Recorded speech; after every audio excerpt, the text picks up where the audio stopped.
yes, Finnenmere. For you, it must be the shining example of elven culture. The tall white towers challenging the sky, the glorious arches gating the city, the elven manners, their discipline, their unrivaled knowledge of magic. Yes, Finnenmere is all that. But that's only the surface. We, the Moor here, have seen the truth behind it. The elite's quest for racial purity, the merciless aristocracy of the council, the cold minds behind the pretty smiles. Because of our faith, we were sent into exile. And ever since, we have been on the road, nomads, with no place to call our own. But we won't stop searching.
Your phone is ringing. Here. Let me get that for you.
Rot!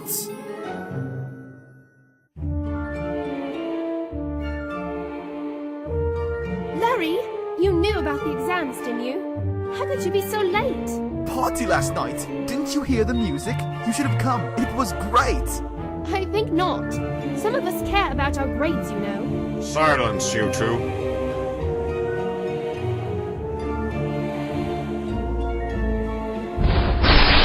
You are, I hope, aware that the final exams are today. Oh, but yes. Of course.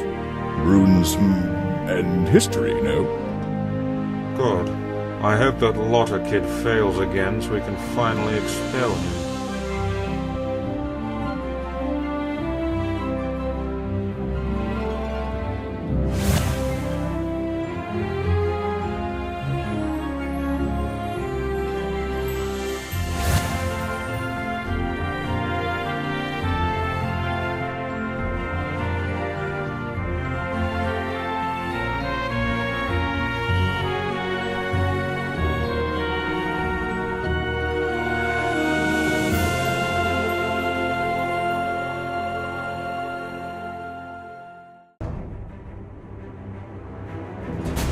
Hello, I'm Gary from Fireblade Software.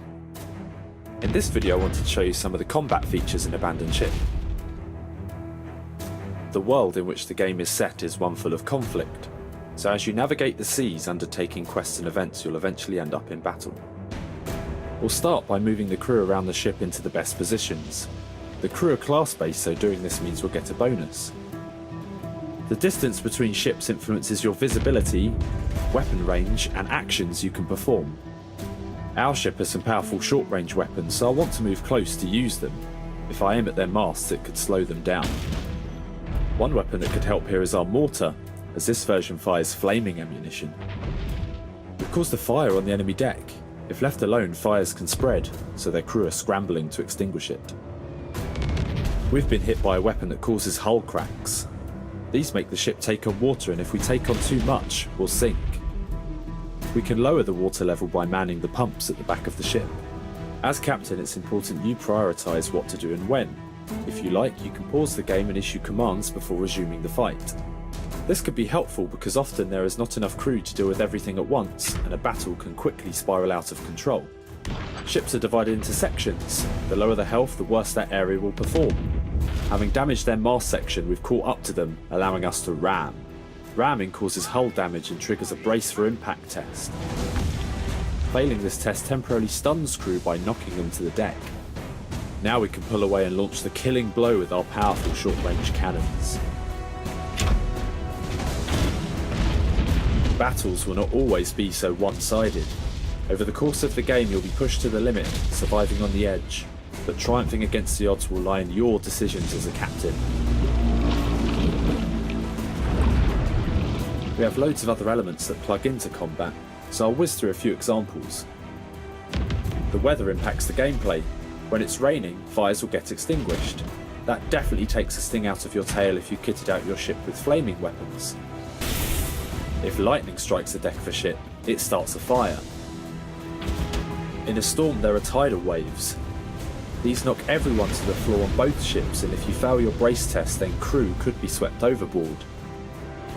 When this happens, they'll drown unless you rescue them by getting someone to man the winch. There are loads of different weapons and upgrades to suit your preferred playstyle. You might like to be ready for any situation and have mid-range weapons and hull armour to increase your durability. You could be a short-range fighter, ramming and boarding. If you like to do this, then it will be worth investing in harpoons that stop the enemy from fleeing, plus hull spikes which cause extra damage when ramming. I like to go for an approach where I basically grief the enemy. By supplementing your ship with weapons that stun your opponent, you can really mess with their plans, stopping them from moving, reloading, repairing or healing. These weapons tend not to deal damage directly, but they just give the enemy something else to contend with. And as long as you're dictating the battle and the enemy reacting to you, your chances of victory are high. If you prefer to keep your distance and use long-range weapons, it's good to purchase an upgraded crow's nest so your visibility of the enemy is improved and you can snipe more effectively. Of course, when you fight in a foggy area, your visibility is massively affected. Where you fight can also have an effect on the battle. Combat in special Arctic maps means you could sustain hull damage from crashing into icebergs, although you can mitigate this by purchasing an icebreaker.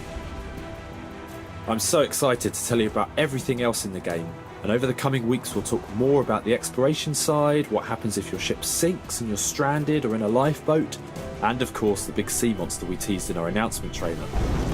Thank you for watching and see you next time.